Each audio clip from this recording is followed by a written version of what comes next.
Hello friends, आज के इस क्लास में आप सभी लोगों का बहुत बहुत स्वागत करते हैं। फ्रेंड्स, आज हम लोग थर्मल इंजीनियरिंग का जो इम्पोर्टेंट क्वेश्चन है सेमेस्टर एग्जाम्स में आ सकते हैं उन सभी क्वेश्चन को डिस्कस करेंगे कि हर एक टॉपिक से कौन कौन इम्पोर्टेंट क्वेश्चन बनता है और वह सेमेस्टर एग्जाम्स में आने की ज़्यादा प्रोबेबिलिटी होती है। तो फ्रेंड्स, हम लोग देखेंगे कि जो थर्मोडायनेमिक्स फर्स्ट हमारा चैप्टर जो होता है ऊष्मागतिकी के शून्यवां, प्रथम, द्वितीय एवं तृतीय नियम, यानी थर्मोडायनेमिक्स के जो लॉ होते हैं, नियम जो होते हैं, वो चारों नियम जो है वो बहुत ही इंपॉर्टेंस है। अब आप लोग कंफ्यूज होंगे कि थर्मोडायनेमिक्स के 4 नियम कौन कौन से हैं। तो पहले फ्रेंड्स आप लोगों को बता दें, जो थर्मोडायनेमिक्स है उसके 4 नियम होते हैं, लेकिन सबसे पहले जो थर्मोडायनेमिक्स के 2 ही नियम के खोज हुए थे और वो नियम है first law and second law. इन दोनों लॉ का सबसे पहले खोज हुआ था जो 19वीं सदी के मध्यांतर में हुआ था। उसके बाद 20वीं सदी के ये कब हुआ था, 19वीं सदी के मध्यांतर में first law and second law का खोज हुआ था। और जो जीरोथ लॉ है हमारा, कौन सा, जीरोथ लॉ और थर्ड लॉ जो है इसका खोज हुआ था 20वीं सदी के आरंभ में। 20वीं सदी के स्टार्टिंग में जीरोथ लॉ और थर्ड लॉ का खोज हुआ था। तो इसलिए जीरोथ लॉ के कुल टोटल क्या बोलते हैं, सॉरी, थर्मोडायनेमिक्स के कुल टोटल 4 नियम थे। फर्स्ट लॉ, सेकेंड लॉ, उसके बाद 20वीं सदी में फिर खोज हुआ जीरोथ लॉ का और थर्ड लॉ का। तो इस तरह से 1 2 3 4 यानी पूरा 4 नियम हो गए ऊष्मागतिकी के। सबसे पहला जो होता है जीरोथ लॉ होता है, फिर फर्स्ट लॉ, सेकेंड लॉ और फिर होता है थर्ड लॉ। तो यह ऊष्मागतिकी के चारों जो नियम है इसे आप लोग अच्छे से पढ़ लीजिएगा, यह सेमेस्टर एग्जाम्स में आता ही आता है। तो यह बहुत ही इंपॉर्टेंट क्वेश्चन है। जो पहला है थर्मोडायनेमिक्स लॉ। नेक्स्ट क्वेश्चन आता है इस तरह से कि ऊष्मागतिकी के जूल्स एक्सपेरिमेंट को समझाइए। यानी जो ऊष्मागतिकी के ऊपर जूल्स ने अपना एक्सपेरिमेंट किया था वह क्या किया था। तो ये जो किया था एक्सपेरिमेंट, यह थर्मोडायनेमिक्स के फर्स्ट लॉ के ऊपर एक्सपेरिमेंट किया गया था। इसको आप लोग अच्छे से पढ़ लीजिएगा, इसे पूछता है एग्जाम्स में। थर्मोडायनेमिक्स के जूल्स एक्सपेरिमेंट को समझाइए, आप क्या समझते हैं, इस तरह से क्वेश्चन पूछा जाता है। नेक्स्ट क्वेश्चन हमारा आता है बॉयलर से। अब बॉयलर्स में कौन कौन से इंपॉर्टेंट क्वेश्चन बन सकते हैं। तो सबसे पहला क्वेश्चन बनेगा कि बॉयलर क्या होता है, यानी बॉयलर होने का स्टैंडर्ड वैल्यू क्या होता है, यानी क्या क्या उसका रिक्वायरमेंट होता है एक बॉयलर्स होने का। तो आप लोग इसके अंदर लिखेंगे बॉयलर क्या होता है, इनका वर्गीकरण कीजिए।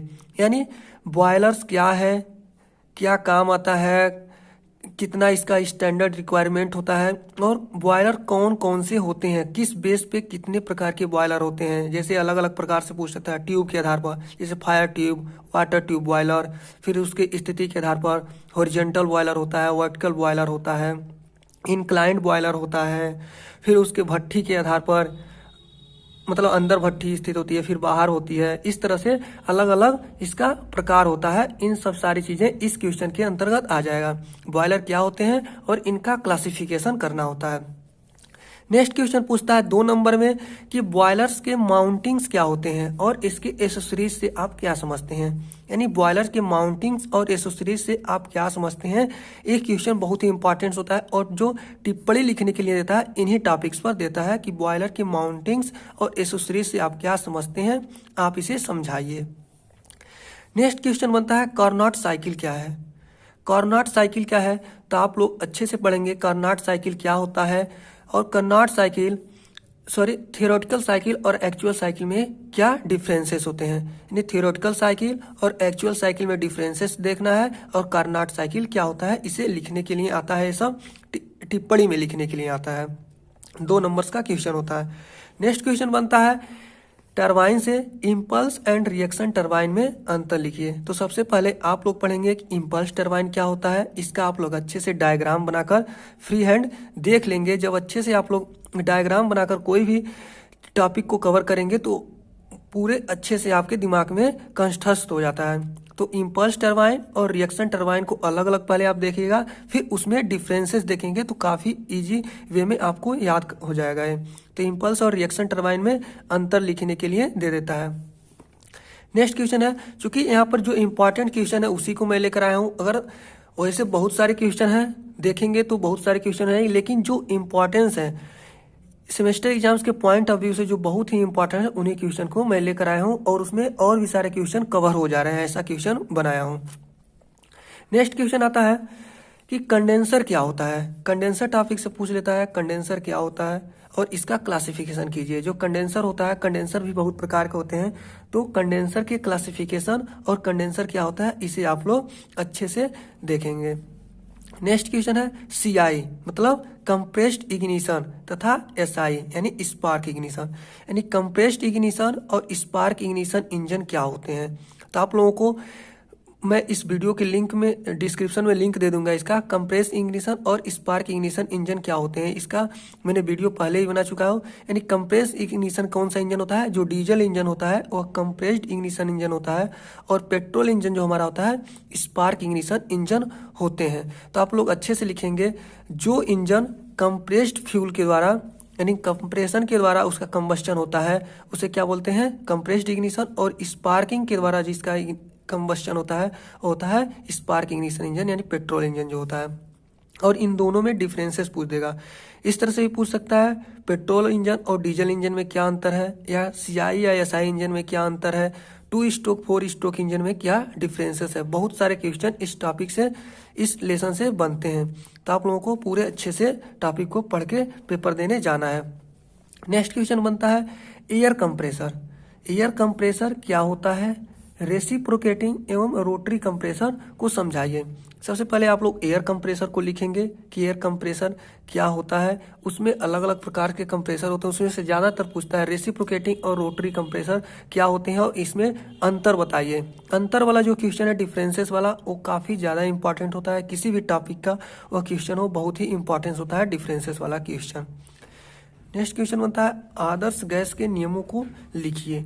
जो आइडियल गैस होता है वह क्या होता है इसके नियम को समझाना है, और उसमें रिलेशन जो होते हैं CP तथा CV में वो यहाँ पर दर्शाने के लिए बोल देता है। CP CV में क्या डिफरेंसेस होता है। तो सबसे पहले आप लोग आइडियल गैस को पढ़ेंगे और इसमें जो रिलेशन होता है इसे आप लोग अच्छे से देखेंगे। CP minus CV equal to R होता है, और ये CP और CV क्या है, तो यह कांस्टेंट प्रेशर, यह कांस्टेंट वॉल्यूम, इन दोनों में जो रिलेशन होता है CP minus CV equal to R होता है। तो आप लोग अच्छे से इसे देख कर जाएंगे। नेक्स्ट क्वेश्चन बनता है हीट ट्रांसफर से आप क्या समझते हैं। जो हीट का ट्रांसफॉर्मेशन होता है, एक स्थान से दूसरे स्थान पर ट्रांसफर की जाती है हीट को, उससे क्या समझते हैं, मतलब क्या होता है ट्रांसफॉर्मेशन, इसकी कौन कौन सी विधियां हैं। काफ़ी इंपॉर्टेंट क्वेश्चन ये भी है। नेक्स्ट क्वेश्चन होता है 2 स्ट्रोक एवं 4 स्ट्रोक इंजन में अंतर, जिसको आप लोगों को पहले मैं ऊपर ही डिफाइन कर दिया हूँ, जहाँ CI और SI इंजन को बताया हूँ। तो 2 स्ट्रोक और 4 स्ट्रोक इंजन में आप लोग अंतर देख लेंगे क्या होता है, क्या दोनों का अलग अलग फंक्शन भी होते हैं, तो आप इन सारे चीज़ों को पढ़ेंगे। नेक्स्ट क्वेश्चन हमारा आता है कि प्रथम व द्वितीय श्रेणी के परपेचुअल मोशन मशीन को समझाइए।